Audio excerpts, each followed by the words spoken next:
Bonjour à tous pour ceux qui nous ont rejoints. Donc, comme je vous disais, on va aborder le sujet des territoires connectés vers une nouvelle ère. C'est vrai que notre cérémonie d'ouverture portait un peu sur les solutions pour la ville de demain. On était plus effectivement sous le prisme de la crise énergétique et écologique. Mais c'est vrai qu'on sait que pour l'innovation sans territoire connecté, c'est pas possible. Bon, je suis désolé d'enfoncer une porte ouverte, mais c'est vrai que c'est important. Je vous pose d'autant plus ça parce qu'il y a certains territoires, on dit souvent que la France est bien connectée, il y a encore certains territoires qui sont en dessous des radars, disons. Est-ce que je vous laisse vous présenter tous les 5 ou vous voulez que je le fasse ? Je vais présenter chacun Allez. intervenant, effectivement. Nous avons qu'un invité, donc Sophie Houzé, responsable de la mission Ville et territoires intelligents au CEREMA. Monsieur Jean-Luc Salaberry, chef du département numérique à la FNCCR. Audrey Morel, avocate associée INLO Avocat et vice-présidente du conseil d'administration Infranum. Et enfin Jacques Chanzavang, directeur du département Territoire et Infrastructures Connectées Artelia. Donc effectivement, l'objectif de cette table ronde, c'est de dessiner un bilan des projets territoires connectés à date. Bilan par rapport de là où on part. On est parti de l'appellation Smart City, maintenant on parle de territoire connecté et durable. Et puis bilan par rapport à là où on voudrait aller. Des projets évolutifs, sécurité, sobres, inclusifs, avec des résultats mesurables sur le terrain. Donc avant de commencer les échanges, je vous donne déjà quelques petits éléments à l'aide d'une enquête qui a été réalisée cette année, une enquête nationale qui a été intégrée dans l'Observatoire du très haut débit. Donc c'est Infranum qui réalisait cette enquête en partenariat avec l'AVICA et la Banque des Territoires. Et cette année particulièrement, nous avons fait un focus projet territoire connecté durable. C'est bien vu. Donc, juste pour redonner le périmètre de ce qu'on appelle projet territoire connecté et durable, ce sont des projets qui intègrent des solutions capteurs, qui vont faire des remontées de mesures, qui vont activer des actions à distance pour répondre à des problématiques du territoire. Pour faire simple, ça permet d'optimiser les flux et les ressources du territoire, ça permet d'alerter sur des risques des catastrophes, ça permet de cartographier le territoire sur une thématique donnée pour aider par exemple à une politique sur la mobilité. Ça permet d'interagir avec les usagers pour leur proposer de nouveaux services sur l'espace public, comme par exemple la gestion du stationnement. Donc cette vigie du territoire, ce qui nous intéressait, ce n'était pas de faire un top 5 des Smart Cities, c'était de comprendre de manière pragmatique comment c'était interprété, comment ça s'appropriait par typologie de territoire. Donc on voulait vraiment une segmentation de tous les types de territoires, allant des communes de moins de 500 habitants jusqu'aux régions départements. Nous avons eu un peu plus de 100 répondants. Donc c'est un échantillon, mais un échantillon qui donne des tendances. Et la première grande tendance, c'est qu'autour d'un seuil, autour de 20 000 habitants, c'est vraiment un seuil approximatif, non précis. Mais on voit bien un seuil précis au-dessus duquel on voit beaucoup plus de projets. La moitié des répondants avaient déployé au moins un projet de territoire connecté et durable. Quand on rentre un peu plus dans le détail, les 2/3 des projets se concentrent sur 4 grands cas d'usage. Ensuite, il y a des cas, on va dire, qui émergent. Mais on a une grande tendance, 4 grands, qui reviennent régulièrement. Les 4 grands sujets, pour le lire rapidement sur ce graphe, c'est en vert. Les 4 grands cas, sans surprise, je pense, l'éclairage public, la gestion de l'eau et assainissement, tout ce qui est gestion de l'énergie dans les bâtiments et la qualité de l'air, suivi d'assez près de la gestion des déchets. Donc ça ne veut pas dire que les autres n'existent pas sur le territoire, mais sur cet échantillon, ils ne sont pas remontés. Donc on est vraiment dans les tendances, on a 4 grandes tendances, et finalement, ça n'est que le début. Donc je vais maintenant me tourner vers mes participants. Cela fait de nombreuses années que chacun travaille sur ces sujets, parfois même depuis le début du concept. Et donc ma première question, c'est donc, si vous faites le bilan depuis le début, qu'est-ce que vous avez pu observer et est-ce qu'on va dans la bonne direction ? Alors, je vais commencer par Sophie Houzé. Bonjour à tous. Comme première observation, on peut se dire que, comme vient de l'illustrer Agnès, souvent les collectivités démarrent par un métier, un cas d'usage, comme on dit, une problématique. et puis une deuxième problématique, et puis une troisième problématique. Et en fait, ce qui a changé depuis quelques années, c'est que maintenant, il y a une prise de conscience qu'en fait, pour gérer toutes les problématiques, il y a besoin de créer beaucoup de transversalité en interne et de se poser des questions par rapport au fait de lier les données entre elles, entre thématiques, parce que d'une part, c'est là où il y a de l'innovation, et c'est là aussi où on peut avancer ensemble et capitaliser d'une expérience sur l'autre. Et maintenant, on voit émerger des questionnements autour de la gouvernance des données, autour du fait de créer des socles de données, des patrimoines communs où tous les cas d'usage vont pouvoir être traités les uns après les autres ensemble. Ça, c'est assez nouveau. D'autres choses qui apparaissent aussi, c'est que dans la manière de faire, de s'organiser, c'est aussi travailler plus ensemble, avec des modalités plus agiles, en associant les parties prenantes. Par exemple, dans des cas d'usage mobilité ou eau, il y a diverses parties prenantes sur le territoire qui peuvent être la collectivité elle-même, ses syndicats, mais aussi des prestataires privés, potentiellement aussi des associations de citoyens ou des associations de chefs d'entreprise aussi. Et l'idée, c'est que plus on travaille en mode collaboratif, plus la manière de résoudre les problèmes sur les territoires est efficiente. Et ça, c'est des pratiques qui, 10 ans en arrière, n'étaient pas encore développées, alors qu'aujourd'hui, elles commencent à se développer de plus en plus.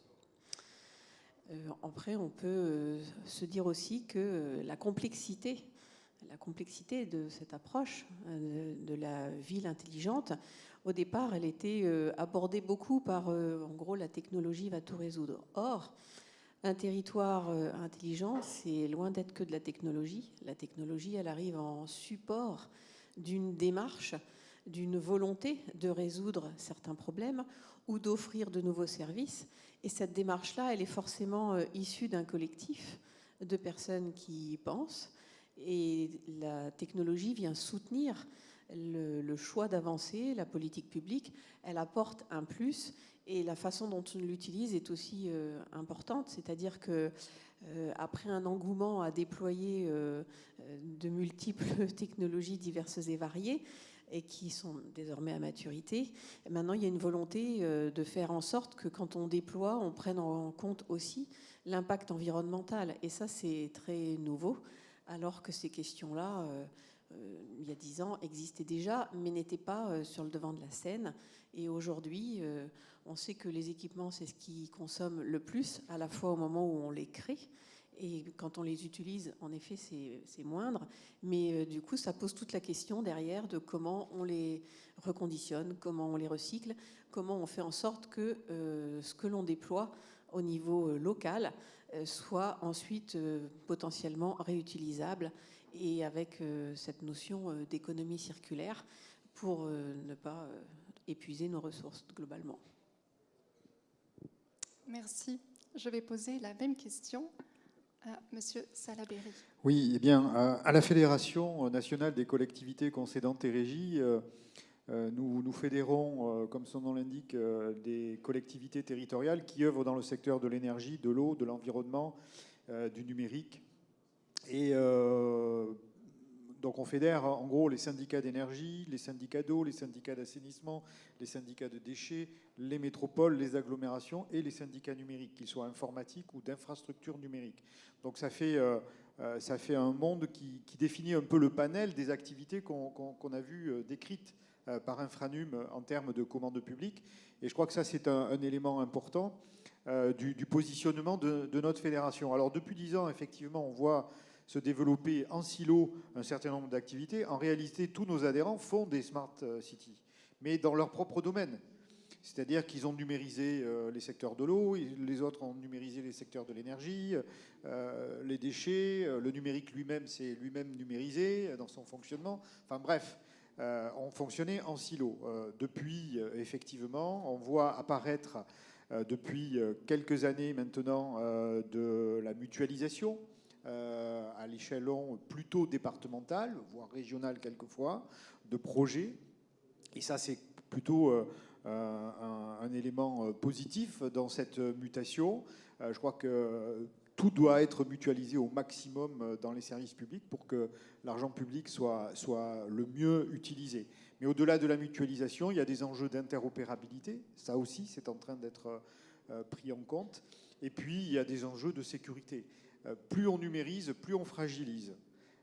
Et donc, il y a un enjeu à sécuriser ce qui a été fragilisé. Et donc, la cybersécurité, je crois que tous les enjeux de cybersécurité seront des éléments clés pour ces dispositifs qui sont évidemment très très importants pour notre pays, puisqu'il, et c'est peut-être le deuxième volet, on commence aujourd'hui à aborder le volet non plus connecté, mais durable. Et le caractère durable d'un projet de Smart Territoire, eh bien, c'est peut-être les nouveaux types d'usages, les nouveaux types de captation d'informations. Pour la transition écologique et la transition énergétique, on a besoin d'autres types d'informations. Pas uniquement gérer mieux les services publics, les communs, ce qu'on appelle. Il faut aller plus loin. Il va falloir gérer l'espace public, les espaces disponibles. Il va falloir gérer la qualité de l'air, la qualité de l'eau. Il va falloir gérer, évidemment, être informé du climat en permanence, en temps réel.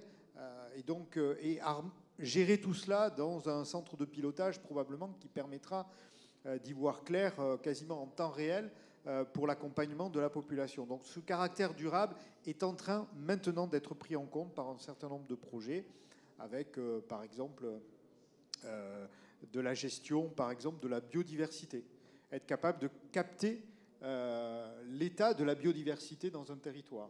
Eh bien ça, c'est quelque chose de nouveau et c'est un élément clé parce que la biodiversité elle-même est un indicateur de la qualité de l'environnement. Donc en captant l'information de la biodiversité, on capte l'information de la qualité de l'environnement dans un territoire. Et il y a de plus en plus de territoires qui sont sensibles à ce sujet.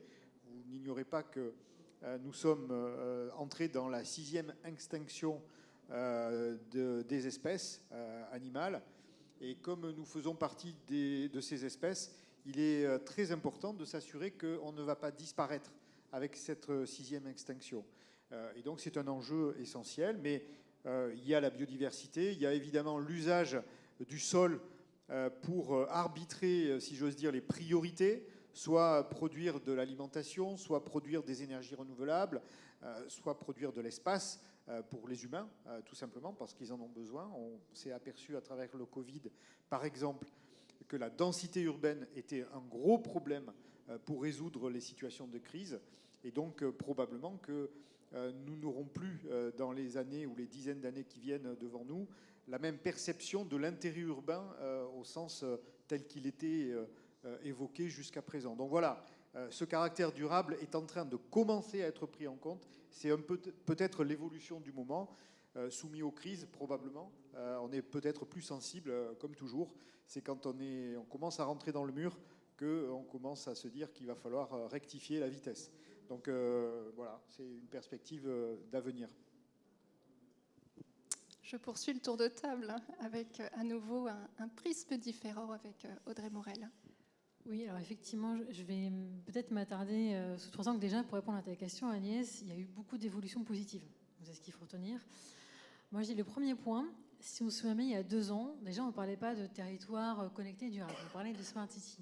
Et ce n'est pas neutre, ce changement de concept, parce qu'avant, effectivement, on parlait d'un concept qu'on a eu beaucoup de mal à définir, qui est littéralement instrumentalisé par le concept de ville intelligente, qui, par opposition avec ville non intelligente, du coup, pouvait crisper certaines collectivités qui, du coup, ne se sentaient pas à l'aise, justement, pour se saisir du sujet.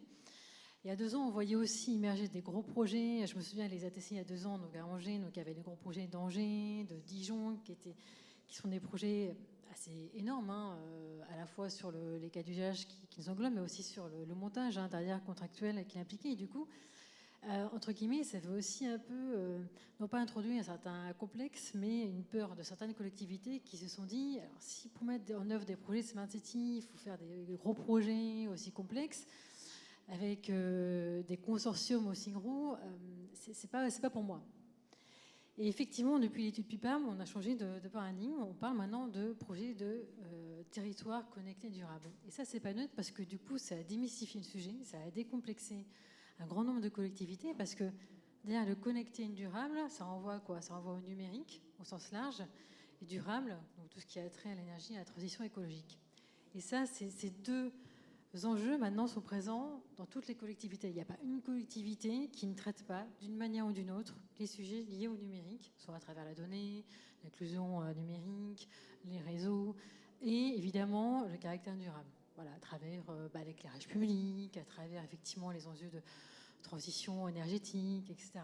Donc en fait, et ça rejoint mon deuxième point qui est aussi positif, c'est dans le portage des projets. Maintenant, les projets, ils ne sont plus portés uniquement par les grosses métropoles. Les collectivités savent maintenant que ce sont des sujets qui les concernent toutes. Et du coup, effectivement, on le voit, aujourd'hui, il y a des projets qui sont toujours portés par les métropoles. On voit des projets qui sont portés à des territoires plus petits, mais toujours avec une maille quand même intercommunale, voire minimum agglomération. Et des projets aussi portés syndicats mixtes pour des territoires ruraux. Donc maintenant, il y a vraiment un décomplexe au fait du sujet. Chaque collectivité est consciente qu'en fonction de ses propres compétences, elle peut porter un projet de territoire durable et connecté, que les cas d'usage vont varier selon qu'on est sur un territoire urbain ou sur un territoire rural, mais c'est pas grave, c'est pas le sujet en fait. Le sujet, c'est en gros s'approprier cette thématique pour du coup derrière répondre à des enjeux locaux. Et donc du coup voilà, maintenant il n'y a plus cette barrière en fait idéologique. Maintenant on avance sur des enjeux très concrets. Et enfin, le troisième point, c'est sur la manière de mettre en œuvre les projets. Alors il y a entre guillemets, et ça rejoint mon point précédent, c'est qu'on n'est pas forcément obligé de faire des montages globaux pour mettre en œuvre des projets de territoire durable et connecté. Il y a des projets qui se font de manière très simple. Alors je mets de côté les projets qui d'ores et déjà, on va dire, s'imbriquent dans des services publics au réseau, comme l'éclairage ou comme les RIP, puisque du coup, il va y avoir des briques intelligentes qui sont englobées dans des modes de gestion existants, traditionnels, qu'on connaît tous. Mais par exemple, ce qu'on peut voir depuis 2 ans, c'est un renouveau des centrales d'achat, par exemple. Parce que du coup, on n'est plus sur une brique infra, on est sur une brique usage. Et du coup, effectivement, on voit qu'il y a un certain nombre d'organismes, que ce soit locaux ou nationaux, qui effectivement mettent en place des centrales d'achat, justement, avec toute une liste de cas d'usage qui peuvent répondre à des enjeux de territoire durable et connecté, où les membres, du coup, les collectivités, peuvent du coup aller piocher du coup les solutions techniques innovantes et les services pour justement répondre à leurs besoins. Voilà. Donc je vais m'arrêter là parce qu'on pourrait parler pendant 1 heure de tout ce qui s'est passé. Voilà, c'est les 3 points sur lesquels je voulais insister. Nous allons terminer cette question avec M. Chanzavang et sous le prisme Artelia. Oui, donc Artelia, nous, dans nos missions, on est AMO auprès des collectivités. Et ce qu'on a pu constater sur ces 2 dernières années, c'est un changement dans la prise en compte et dans la prise en main des projets. C'est-à-dire qu'on est passé des schémas directeurs, des stratégies, des feuilles de route qui sont pilotées par des équipes, souvent la DSI ou en tout cas une personne qui est dédiée à ça. Et aujourd'hui, ce qu'on voit, c'est une vraie prise en main et une vraie implication des services métiers. On l'a dit, la techno est là pour répondre au comment, mais le quoi est très important, et là j'enfonce une porte ouverte.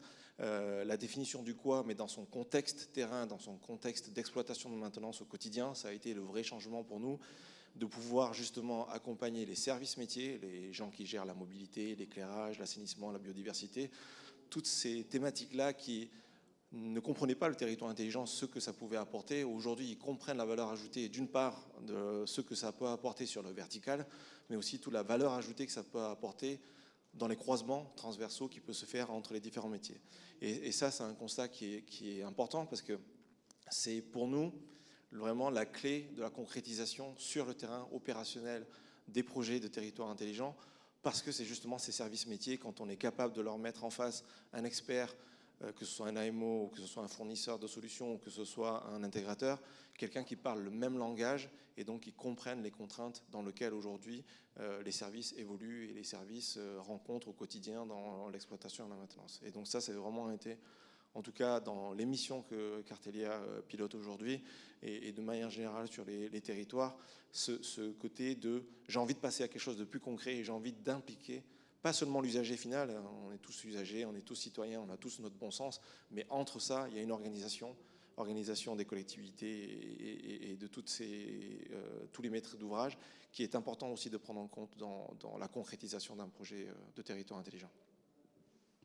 Merci. Donc là, on a déjà eu pas mal de notions, pas mal de changements ces dernières années, que ce soit en gouvernance, parties prenantes, mutualisation, biodiversité, approche incrémentale et pragmatique, valeur ajoutée et du concret. Donc on va passer à la deuxième partie, bilan par rapport à ce qu'on voudrait, là où on voudrait aller, idéalement. Je me permets... Ah, voilà. Juste cette deuxième partie de cet observatoire, où on s'est intéressé à comment les territoires arrivaient à s'approprier les différentes étapes d'un projet territoire connecté et durable. On a globalement deux grands messages. Donc on a toujours ce seuil approximatif autour de 20 000 habitants, au-dessus duquel on a beaucoup plus de projets qui sont visibles. Ce qui est assez étonnant au-dessus de 20 000, c'est que la capacité de maîtriser de bout en bout ne dépend plus de la taille du territoire. C'est-à-dire qu'un territoire de 30 000 habitants arrivera à maîtriser toute cette chaîne de bout en bout, là où un territoire de 50 000 n'y arrivera pas forcément. Ce qui veut dire qu'il y a d'autres indicateurs derrière.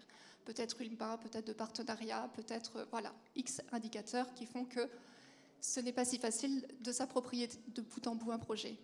Deux chiffres de tendance importantes. Il a été relevé qu'un tiers des porteurs projets qui ont répondu à notre enquête, seulement un tiers, avaient identifié des critères d'évaluation qui permettent de dire oui, ce projet est réussi et les résultats sont visibles. On en a moins de la moitié qui ont eu la perception de maîtriser le projet qu'ils déployaient, maîtriser techniquement, contractuellement, et notamment ce fameux sujet de la réversibilité des données. Je ne sais pas si vous le connaissez, mais c'est cette capacité à récupérer ces données si on change de fournisseur de la solution. Donc c'est quand même un terme assez fort. En revanche, derrière, 80% poursuivent, soit en mode itératif, soit avec un nouveau cas d'usage. Ce qui veut dire qu'on est encore sur quelque chose d'un peu expérimental. Il y a une envie, il y a réellement une appétence parce qu'il y a un vrai besoin, c'est pragmatique, c'est concret, mais maîtriser demande encore un effort pour faciliter ces projets. Et si on veut que ça s'adresse à tous les territoires, on sent bien qu'il faut encore faciliter toute cette chaîne, que ce soit de plus en plus accessible. D'où ma prochaine question. Faciliter pour tous les territoires, c'est bien, mais pourquoi pense-t-on que tous les territoires, tous, quelle que soit leur taille, auront potentiellement besoin de ce type d'innovation? Je poursuis avec Sophie. Pardon. En fait, quand on aborde la question de biodiversité ou d'éclairage ou d'économie d'eau, on se rend bien compte que ça concerne tous les territoires, c'est pas une question de taille. Par contre, en effet, le seuil des 20 000 habitants qui a été évoqué indique bien qu'il faut quand même un certain nombre de moyens. Pas que des moyens techniques, il faut aussi une volonté politique, donc un moteur, il faut un facilitateur, que ce soit un chef de projet ou un directeur qui s'empare du sujet. Et donc, en fait, il faut un certain nombre d'ingrédients pour réussir à porter un projet de bout en bout. Et quand il n'y a pas ces ingrédients, il y a nécessité pour les territoires, pour pouvoir s'emparer de ces sujets-là, de se regrouper. Et c'est un enjeu majeur parce que c'est pas une nécessité que tous les territoires aient tous les moyens qu'il faut pour mettre en œuvre, puisque on ne l'a pas abordé, mais c'est quand même extrêmement complexe sur ces questions d'interopérabilité, de réversibilité, enfin tout un tas de termes autour des données et des aspects techniques qui vont du déploiement des réseaux jusqu'à la gestion opérationnelle et sur la durée de toutes ces informations. Et donc on ne peut pas imaginer que tout le monde va se doter de toutes les compétences. Par contre, on imagine très bien que tout le monde peut s'organiser pour que les compétences soient disponibles à des échelles de territoire raisonnables, que ce soit des échelles de communautés de communes ou de communautés d'agglos ou un regroupement au niveau d'un syndicat départemental ou même encore plus large au niveau régional. L'essentiel, c'est de pouvoir compter sur des compétences à l'échelle d'un territoire. Bon, ça, c'est un premier ingrédient. Après, en fait, il y a aussi le fait que tous les territoires sont concernés par cette transition écologique et climatique que nous vivons tous. Donc, on ne peut pas se dire il y a des territoires qui vont passer au travers. Non, tous les territoires sont concernés. Et ça peut aller pour des actions très simples. Suivre les consommations d'eau sur une collectivité, que ce soit dans les gymnases ou dans les salles polyvalentes, c'est pas une question de taille. Et donc, c'est très important que le sujet soit posé à toutes les échelles de territoire. Mais les réponses, elles seront variables, en effet, en fonction de si on s'inscrit dans un projet plus global, à une échelle intercommunale ou plus large. Et selon les cas d'usage, en effet, on peut ne pas être dans la même maille territoriale. On peut s'associer à une échelle beaucoup plus grande pour les questions de mobilité et être plus, mettons, à une échelle régionale et s'associer à un projet de gestion de l'eau à une échelle intercommunale. En fait, ça dépend vraiment des cas. Mais cette culture est potentiellement à acquérir par tous et ça viendra tout doucement, en fait, avec le temps. Très belle chanson. Concernant les zones rurales, puisque effectivement, quand on regarde les types de populations qui sont décrits dans cette étude, ça couvre, l'orientation montre que les zones rurales, on pourrait se poser la question de savoir si c'est utile de connecter ces territoires. Eh bien, la réponse est oui, pour plusieurs raisons. Illustration, par exemple, de la Sarthe. Hein, tout à l'heure, j'animais une table ronde sur la cohésion des territoires. Et Sarthe Numérique présentait un cas d'usage, puisqu'ils ont fibré l'ensemble du département de la Sarthe en fibre optique. Hein, et ils ont équipé leur massif forestier de caméras pour anticiper les incendies. Eh bien, aujourd'hui, avec de l'intelligence artificielle, ils anticipent, ils vont plus vite que les détections qui sont opérées par la présence ou les observations classiques. Donc voilà un cas d'usage de la zone rurale qui permet effectivement de montrer à quel point c'est très important de protéger la valeur qui est produite, la valeur ajoutée qui est produite dans les zones rurales. Et donc, on a vu avec cet été tous les départs d'incendie qui sont rarement accidentels. Et donc, on peut probablement identifier, si on met sous caméra, pas mal de départs avant même qu'ils aient été déclenchés. Donc, ce cas d'usage montre à quel point ça peut être important. Alors même si les caméras, c'est un autre sujet pour la démocratie, il se trouve que c'est quand même utile dans un certain nombre de cas d'usage. Autre cas d'usage du monde rural, c'est la ville de Paris qui met des capteurs sur... puisque vous savez que l'eau est gérée sur des bassins en réalité. Et donc la ville de Paris et la régie de Paris captent l'eau à la fois dans des nappes phréatiques qui sont sous Paris, mais pas uniquement, évidemment, sinon il n'y aurait pas assez d'eau. Donc il y a des captations qui sont faites sur l'ensemble du bassin. En gros, c'est le bassin de la Seine. Et c'est aperçu que les épandages des agriculteurs faisaient que l'eau était un peu polluée. Et donc il y a une stratégie de partenariat avec donc captation de la qualité de l'eau qui est réalisée, qui est produite dans des systèmes et qui permet de pouvoir discuter donc avec ces agriculteurs et de trouver un partenariat entre les agriculteurs et la ville de Paris pour trouver un équilibre économique afin qu'ils se passent de ces produits d'épandage. Donc on voit bien que là, on est typiquement dans le connecté et durable et dans un partenariat entre zone urbaine et zone rurale. On l'évoque pour l'eau, mais imaginez bien que les centrales nucléaires, elles ne sont pas en plein centre-ville de la ville de Lyon, elles sont sur le Rhône, et que généralement les éoliennes ne sont pas plus en centre-ville non plus.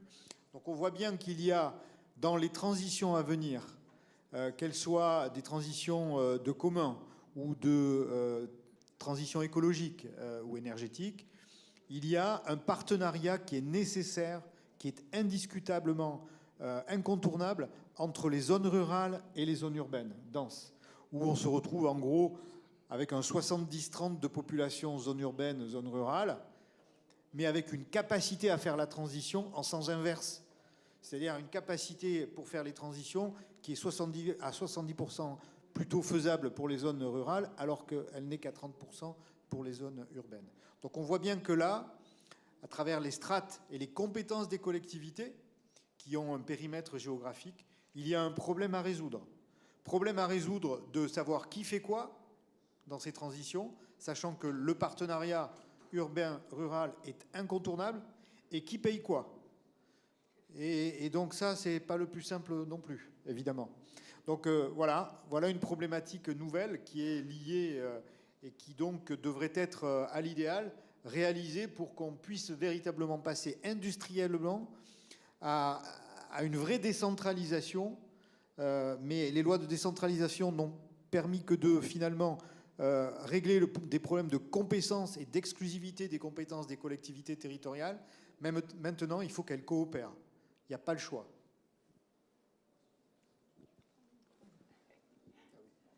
Donc numérique et partenariat, de l'humain en interne, gouvernance et de l'humain entre les territoires. Tout un programme. Je passe à la dernière question. Quelles sont les priorités sur lesquelles il faudrait travailler et sur lesquelles peut-être vous travaillez déjà dès maintenant pour faciliter les projets territoires et connectés durables pour tous les territoires de manière à ce qu'ils soient évolutifs, sobres, sécurisés, inclusifs, avec des résultats observables. Et tout ça, dès la conception. Et je vais commencer par Jacques Charazabank. Et voilà, quelques mots. Sur l'enjeu aujourd'hui que l'on voit, c'est vraiment ce côté de sobriété. C'est-à-dire que, je vais utiliser le terme, mais sortir du POC ou de l'expérimentation et parler plutôt de pilote, mais pas seulement dans l'expérimentation en tant que telle, mais de faire des réponses au cas d'usage qui s'intègrent dans un écosystème et qui soient contextualisées. C'est-à-dire qu'aujourd'hui, on a beaucoup vu des expérimentations qui viennent se greffer sur une organisation existante ou sur des systèmes existants. Là, la recherche, c'est d'aller rechercher l'optimisation et la mutualisation avec les infrastructures existantes, l'infrastructure réseau existante, l'obsolescence peut-être aussi de ces systèmes-là. Je prends l'exemple de l'éclairage public qui est un véhicule fort pour le territoire intelligent. Avant de déployer un cas d'usage autour du territoire de l'éclairage intelligent, se poser la question, est-ce qu'on est en moyenne tension, est-ce qu'on est en basse tension, est-ce qu'on a la possibilité de réutiliser les infrastructures existantes? Ça, c'est pour moi un premier enjeu et c'est déclinable sur toutes les thématiques. L'autre enjeu, c'est l'écosystème, pas seulement technique, c'est l'écosystème aussi contractuel et financier. C'est-à-dire que les collectivités ont déjà des contrats, des accords cadres, des DSP et autres types de contrats qu'ils peuvent avoir avec beaucoup de fournisseurs, d'intégrateurs ou des bailleurs sur ces services-là, les mêmes thématiques. Mais c'est aussi les impliquer et leur faire confiance aux intégrateurs, faire confiance aux fournisseurs qui ont un sourcing beaucoup plus proche justement et beaucoup plus à jour que finalement on peut avoir tous au quotidien, leur faire confiance dans justement le crantage qu'il faut. Et des fois, il faut peut-être retarder le déploiement d'un cas d'usage ou du territoire intelligent parce qu'il y a certaines marches qu'il faut passer avant de parler de transversalité ou d'amélioration des services. On parle beaucoup d'amélioration de services et on néglige aussi le diagnostic et cette petite marche manquante pour passer sur du territoire intelligent. Merci. Audrey Morel. Du coup, je pense que ce que je veux dire va compléter les propos de Jacques. En fait, je pense qu'il va y avoir un boom des projets de territoire connectés durables, même si on ne les appelle pas forcément comme ça. On va peut-être juste parler uniquement de cas d'usage, mais derrière, c'est la même finalité. Parce que le contexte actuel, le contexte écologique, énergétique, là j'ai entendu la table ronde précédente, la volonté aussi des élus de se rapprocher des citoyens, la prise de conscience des collectivités de mieux gérer leurs données, de mieux la gouverner, fait que du coup, nécessairement, en fait, va y avoir énormément de projets fléchés, territoires durables et connectés. Mais effectivement, comme disait Jacques, il ne faut pas brûler les étapes. Et donc l'aspect méthodologie, pour moi, est quand même très important, même si au début, on peut voir ça comme une contrainte, parce qu'effectivement, ça peut nécessiter de se bloquer potentiellement 2 ou 3 mois en amont pour justement réfléchir à la mise en place de mon projet. Mais une fois que la collectivité a défini ses besoins, c'est important, avant de lancer son projet, et indispensable, de se poser les questions de faire l'analyse de l'existant sur son territoire, pour voir toutes les ressources qu'elle a à disposition. Et quand on dit ressources, c'est pas forcément, c'est bien évidemment l'infrastructure, c'est bien évidemment les moyens humains en interne dont elle dispose, mais c'est aussi les acteurs qu'elle a sur son territoire, publics ou privés, qui peuvent l'accompagner aussi à monter son projet. Donc, il y a cette phase de diagnostic préalable qui est importante. Après, derrière, en tant qu'élu, c'est aussi de se poser les questions. Voilà, j'ai des besoins, il faut que je fasse un projet. Comment derrière, justement, j'ai aussi mesuré l'efficacité de mon projet. Puisque un projet, mais si derrière, on n'est pas sûr de pouvoir, en tout cas, communiquer auprès de ses administrés, ses impacts, le comment et les effets de peine. Vous savez que pour un élu, du coup, ça perd son sens. Donc il y a ça aussi qui rejoint cette phase préalable. Et derrière, quelles sont les briques que je dois avoir dans mon cahier des charges. Alors pour ceux qui connaissent un peu ce qu'on fait chez Aframium, ça peut pas être un peu redondant ce que je dis, mais c'est vrai que c'est un peu les 3 axes qu'on essaye de pousser, c'est cet aspect méthodologique. Alors, qui se retrouve dans les schémas directeurs d'usage et de service que beaucoup de collectivités font. Et c'est que ces schémas directeurs, contrairement à l'aménagement numérique où vous voyez les SDAN qui sont imposés par la loi, ils ne sont pas aujourd'hui, les études ne sont pas imposés par la loi. Donc c'est vrai que, entre guillemets, une collectivité pourrait foncer et mettre en place un projet billet en tête sans se poser toutes ces questions préalables.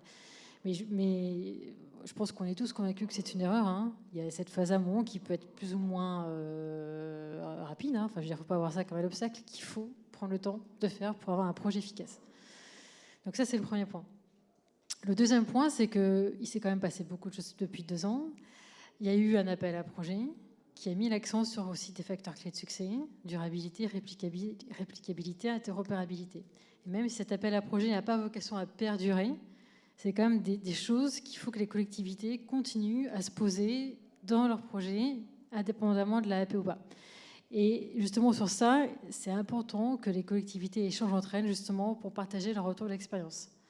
Donc ça, j'espère que du coup, on aura aussi l'occasion dernièrement de faire peut-être un retour justement sur les projets qui ont été retenus dans le cadre de cette AAP et pourquoi, justement pour justement impulser derrière d'autres projets. Et enfin, j'accélère Agnès, c'est sur les financements. Il n'y a pas de projet si on n'a pas de ressources évidemment financières. Alors, il y a 2 choses. L'objectif, je pense, mais alors peut-être qu'on n'est pas tous en face, mais c'est pas de dupliquer les AAP. Ça peut pas être une ambition, je veux dire, en tant que telle. Les AAP, c'est fait pour impulser une dynamique. Il y a déjà des sources de financement qui existent. Ces sources de financement, en fait, aujourd'hui, ne sont pas forcément connues des collectivités, parce qu'elles sont, il y a des fonds qui sont silotés par usage. Des sources, évidemment, il y a l'ADEME qui est très moteur, il y a les régions. Sur la vidéoprotection, il y a aussi un fonds dédié.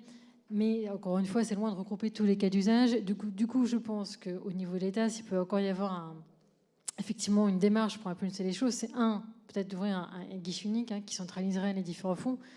Et puis 2, effectivement, peut-être d'ouvrir des fonds supplémentaires pour les cas d'usage qui aujourd'hui ne bénéficient pas d'aide, mais qui vont potentiellement être très moteurs pour les années qui viennent. Voilà. Merci beaucoup et désolée de vous presser. J'ai quand même envie d'entendre le CEREMA et l'AFM, donc voilà, Madame Ouzé et Monsieur Salaberry. En quelques phrases, quelles sont vos actions en ce moment justement pour faciliter les projets territoires connectés et durables ? Alors, côté FNCCR, on a déposé un dossier avec un certain nombre de collectivités à l'appel à projet. On verra bien si on est retenu ou pas. Donc, stand-by, c'est le sprint. Après, il y a un enjeu financier pour l'ensemble de nos adhérents, ce qui était évoqué par Audrey. Je crois qu'il y a un enjeu. En gros, on estime à peu près à 1 milliard, 1,5 milliard les investissements nécessaires pour faire des territoires connectés au sens... pilotage du territoire sur l'ensemble du pays et sur les Outre-mer, bien entendu. 1,5 milliard, ça veut dire un accompagnement financier de l'État de 200, 250 millions. Donc aujourd'hui, l'appel à projet, c'est 30 millions. Donc le guichet unique, à 30 millions, l'appel à projet à 30 millions, c'est bien, c'est un démarrage, mais il nous en manque encore 200. Donc voilà, je crois que c'est ça qu'on pourrait demander pour l'ensemble de nos adhérents sur l'ensemble du territoire national. Merci. Eh bien, nous, donc en CEREMA, plusieurs axes d'action. Déjà, nous venons de réaliser une étude qui s'appelle Capacities et qu'on publiera d'ici la fin de l'année, qui visait à faire travailler des territoires et des entrepreneurs ensemble pour justement co-construire, puisque le maître mot d'un territoire intelligent, c'est avant tout des personnes qui font ensemble. et qui mettent des moyens en commun, qu'ils soient privés ou publics, puisque de toute façon, les deux parties prenantes ne peuvent pas faire autrement que de travailler ensemble. Un autre axe de travail chez nous, c'est de pouvoir évaluer les projets avec cette approche qui n'est pas que économique, mais aussi sociologique et environnementale. Donc une approche à 360 degrés, de voir en termes de coûts, bénéfices, qu'est-ce que ça apporte vraiment les projets sur les territoires. Et enfin, évidemment, on rentre dans un certain nombre de projets comme tiers de confiance, comme conseil neutre, qui réassure et qui apporte de la méthodologie et qui permet que, selon l'état d'avancement du territoire, on puisse lui fournir des clés pour déjà dimensionner son projet. Et le dessiner aide énormément à le rendre concret. Ensuite, le cadrer, le structurer, aller en effet rechercher des financements. Mais c'est toute cette dynamique-là qu'on accompagne jusqu'à sa mise en œuvre et après son évaluation. Merci à tous pour vos interventions et l'enrichissement de vos points de vue sur ce sujet. Si vous avez des questions, n'hésitez pas à venir au stand. Nous avons à peu près tous nos stands, ou en tout cas les uns à côté des autres. Donc n'hésitez pas pour poursuivre les conversations. Et je vous retrouve pour les ateliers à 14h, atelier territoire connecté cet après-midi. Merci. Merci à vous 5. C'est vrai qu'on aura bien pris quelques questions, mais malheureusement, on a pris pas mal de retard. Merci encore. Dernière conférence de